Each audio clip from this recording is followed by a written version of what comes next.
नमस्कार।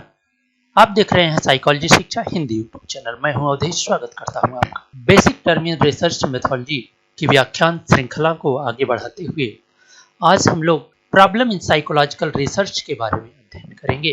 पिछले व्याख्यानों में आप लोगों ने देखा कि रिसर्च क्या है, साइकोलॉजिकल अनुसंधान क्या है, population and parametric, non parametric, descriptive statistics तथा अन्य कई व्याख्यान आप लोगों ने देखे।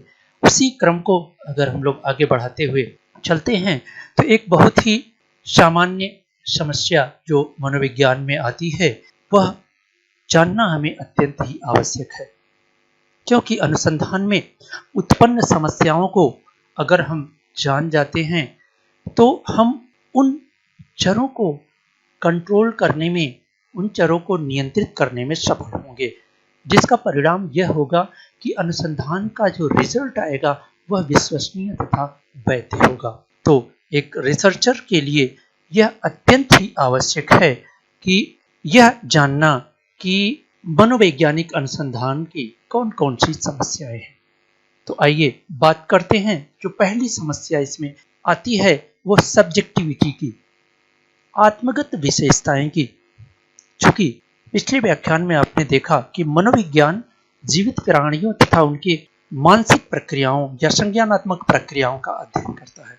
चूंकि जब हम संज्ञानात्मक प्रक्रियाओं की बात करते हैं या व्यक्ति के व्यवहार की बात करते हैं तो हर व्यक्ति अपने आप में यूनिक पर्सनालिटी लिए हुए है और उसकी अपनी आत्मगत विशेषताएं होती हैं, जैसे उसकी बुद्धि, रुचि, योग्यता, अभिक्षमता, अन्य सभी तरह की ऐसे जैविक चर जो हमेशा से प्रभावित करते हैं अनुसंधान को। तो यह साइकोलॉजिकल रिसर्च के लिए अत्यंत आवश्यक है कि हमें आत्मगत विशेषताओं को नियंत्रित करके रखना चाहिए। हम दूसरी समस्या की बात करें तो डिफिकल्टी टू रिपीटेशंस यानी कि पुनरावृत्ति की समस्या होती है अनुसंधान में। साइकोलॉजिकल अनुसंधान में रिपीटेशन की समस्या पाई जाती है। क्योंकि अगर आपको किसी भी अनुसंधान का वेरिफिकेशन करना है या उसकी सत्यता की जांच करना है तो यह आवश्यक हो जाता है कि आप उसको रिपीट करें या उसकी पुनरावृत्ति करें या आप वेरिफिकेशन करें या फिर से उस असल अध्ययन की सत्यता की जांच करें। तो चूंकि यह प्राणियों के व्यवहारों का अध्ययन करती है, किसी एक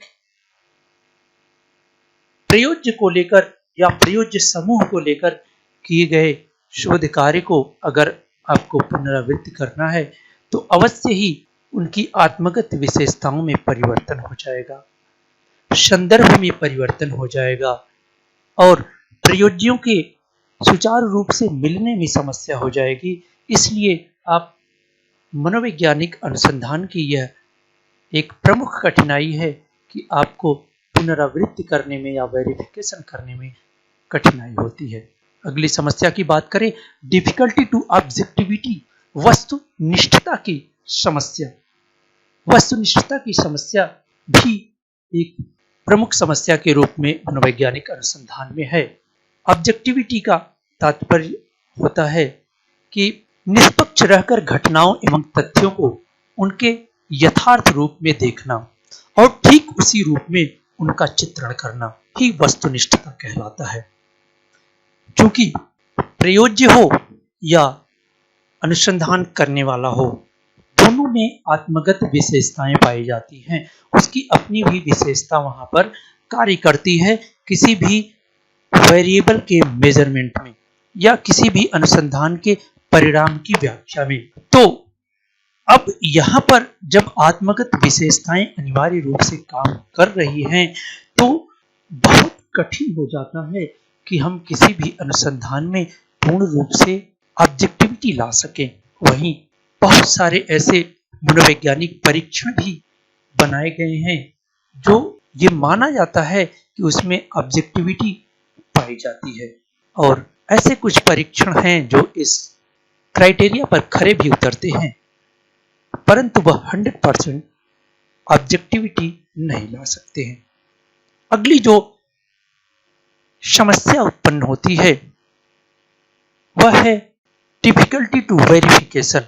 रिपीटेशन से कुछ मिलता जुलता यह समस्या है कि हम किसी भी अनुसंधान कार्य जब हो जाता है, कोई सिद्धांत या कोई नियम अगर किसी ने प्रतिपादित कर दिया है, तो उस नियम को सर्वमान्य होने के लिए या सभी को मानने के लिए उसका वेरिफिकेशन होना अत्यंत आवश्यक है।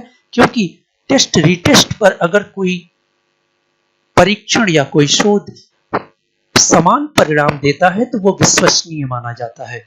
तो विश्वसनीय होने के लिए उसका वेरिफिकेशन होना अत्यंत ही आवश्यक है। और आप जानते हैं कि मनोविज्ञान की जो विषय वस्तु है उसमें अत्यंत ही फ्लेक्सिबिलिटी पाई जाती है, जिसके कारण उसके चरों में हमेशा परिवर्तन देखा जाता है। तो वहां पर वेरिफिकेशन करना कठिन होता है। हम आगे बात करें, अगली समस्या जो साइकोलॉजिकल रिसर्च में उत्पन्न होती है वो डिफिकल्टी टू क्वांटिफिकेशन की होती है, मात्रात्मकता की होती है। क्योंकि हम ह्यूमन बिहेवियर की बात करते हैं, प्राणियों के व्यवहार की बात करते हैं, तो वह एक गुणात्मक चर के रूप में हमारे सामने है। या अगर हम कहें कि मनोविज्ञान प्राणियों के व्यवहार का अध्ययन करने के लिए कौन सी विधि का प्रयोग करता है, तो अवश्य ही वह निरीक्षण विधि का प्रयोग करता है, ऑब्जर्वेशन मेथड्स का प्रयोग करता है।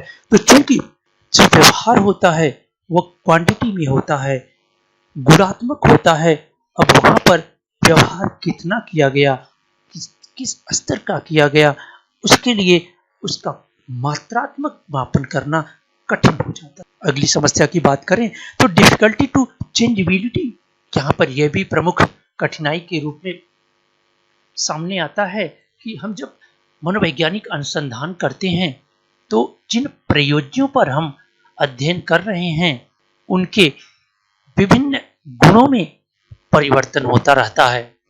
अगर रिसर्च लंबे समय तक चलता है तो उनकी बुद्धि, रुचि, योग्यता, अभिक्षमता तथा अनुभव में धीरे धीरे परिवर्तन देखा जाता है। तो वह परिवर्तन भी रिसर्च के परिणाम को प्रभावित करता है। अब उसे कंट्रोल कर रखना थोड़ा कठिन होता है। अगली जो समस्या आती है वो डिफिकल्टी टू जनरलाइजेशन की होती है, क्योंकि ये मानकर चला जाता है कि जो भी हम अनुसंधान कार्य करते हैं वह एक संपूर्ण जनसंख्या के लिए कार्य किया जाता है, रिसर्च या अनुसंधान किया जाता है, परंतु हम कभी भी पूरी जनसंख्या पर शोध कार्य नहीं कर सकते हैं। हम उस जनसंख्या से लिए गए प्रतिनिधि प्रतिदर्श पर ही अध्ययन करते हैं। प्रतिनिधि प्रतिदर्श तथा पॉपुलेशन को अगर आपको और अच्छे से जानना है तो इसके पहले हमने जनसंख्या तथा प्रतिदर्श का एक वीडियो बना रखा है, आप उसे देख सकते हैं या उसका डिस्क्रिप्शन आपको इसके डिस्क्रिप्शन लिंक में मिल जाएगा। तो हम बात कर रहे हैं डिफिकल्टी टू जनरलाइजेशन, क्योंकि हम जब एक छोटे से समूह पर कोई अध्ययन करते हैं और उस अध्ययन के परिणाम को जनसंख्या पर जनरलाइज करते हैं तो वह बहुत हद तक शुद्धता या विश्वसनीयता नहीं ला पाता है। क्योंकि जो विशेषताएं पूरी जनसंख्या में होती हैं वह अनिवार्य नहीं है, 100% नहीं है कि वह वही विशेषताएं हमारे प्रतिदर्श में हो। अब समस्या यह उठती है कि बहुत सारी ऐसी टेक्निक्स भी हैं जो प्रतिदर्श को जनसंख्या की रिप्रेजेंट करने में सक्षम होती हैं, फिर भी हम कह सकते हैं कि जो जनरलाइजेशन होता है, सामान्यीकरण होता है, उसकी समस्या मनोवैज्ञानिक अनुसंधान में बनी रहती है। अगली समस्या आती है, जो प्रॉब्लम्स है साइकोलॉजिकल रिसर्च में है, वो सेंसिटिविटी ऑफ रिस्पोंडेंट, यानी कि जो रिस्पोंडेंट है या जो प्रयोज्य है जिस पर आप अनुसंधान कार्य कर रहे हो, जिससे आप अनुक्रिया ले रहे हो, जिसका मापन कर रहे हो, उसमें सेंसिटिविटी पाई जाती है। यानी कि उसकी जो चंचलता होती है, उसके जो व्यवहार में क्षण प्रति क्षण परिवर्तन देखा जाता है, उसके कारण जब आप उसके किसी भी मनोवैज्ञानिक गुण का मापन करते हैं तो उस गुण के मापन में परिवर्तनशीलता देखी जाती है। तो किस प्रकार आप उसके व्यवहार को किसी निश्चित समय, किसी निश्चित संदर्भ में मापकर उसके बारे में प्रिडिक्शन कर सकते हैं या उसके बारे में भविष्यवाणी कर सकते हैं। तो अवश्य ही यह भी एक मनोवैज्ञानिक अनुसंधान की समस्या है। और अंत में हम बात करते हैं डिफिकल्टी टू कंट्रोल, क्योंकि आप जानते हैं कि मनोविज्ञान में विभिन्न तरह के चरों के आपसी संबंधों या कॉज इफेक्ट रिलेशनशिप का अध्ययन करते हैं या उसके संबंधों पर पूर्व कथन करते हैं।